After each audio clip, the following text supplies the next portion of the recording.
Hello and welcome to the kingdom of mind. आज Saturday आहे, त्यामुळे मुलीच्या टिफिनमध्ये नाश्ताच द्यावा लागतो. त्यामुळे ना मला आज माझा चहा एन्जॉय करायलाच नाही मिळाला. उभ्या उभ्याच चहा घेतला यार मी.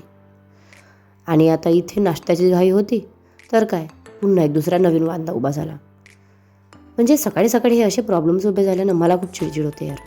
पटकन मम्मीने सिलेंडर चेंज करून दिला आणि या दोघांचा नाश्ता करून दिला. आणि माझ्या पप्पांनाच म्हटलं की तुम्हीच तिला आता शाळेत सोडून द्या. पाहता पाहता दुपारच्या जेवणाची वेळ झाली. तर काय, आज भातावरच काम होतं आमचं. सायंकाळला माझ्या एका क्लायंटचा ज्वेलरीचा बॉक्स मला कुरिअर करून द्यायचं होतं.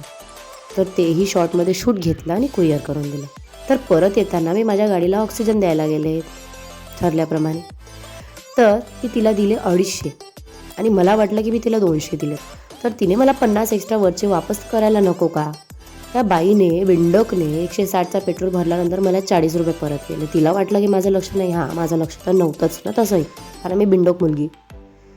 पण मी म्हटलं नाही, माझे 20 रुपये एक्स्ट्रा गेले तरी चालेल. घरी परत आल्यानंतर मी पुन्हा पेट्रोल पंपावर गेली. बाई म्हटलं चल भर माझ्या गाडीमध्ये 50 पेट्रोल. यार मी गरीबीन का मी माझ्या 50 रुपये सोडायचे? तेल झालं ना माझ्या गाडीमध्ये तेवढं एक्स्ट्रा 50चं. एक्स्ट्रा कशाचे पैसे दिलेत मी तिला. आणि सायंकाळी हे दिसलं. काय गोड बोलते यार माझी मुलगी.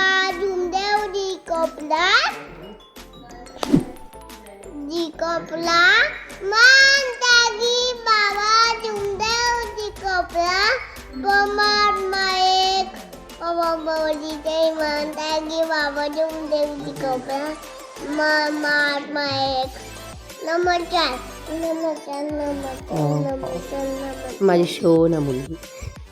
आणि आमच्या गळ्याची जे वाट लागली आहे त्याच्यासाठी म्हटलं काहीतरी रेमेडी यूज करावं. तर काय, सगळ्यात आधी मी ती ट्राय न करता मी माझ्या मुलीलाच ती ट्राय करायला दिली. आमचे तोंड तर बघा. नाही, नेक्स्ट तिला काही घ्यायचं नव्हतं. चला आता मी तरी ट्राय करून घेऊ.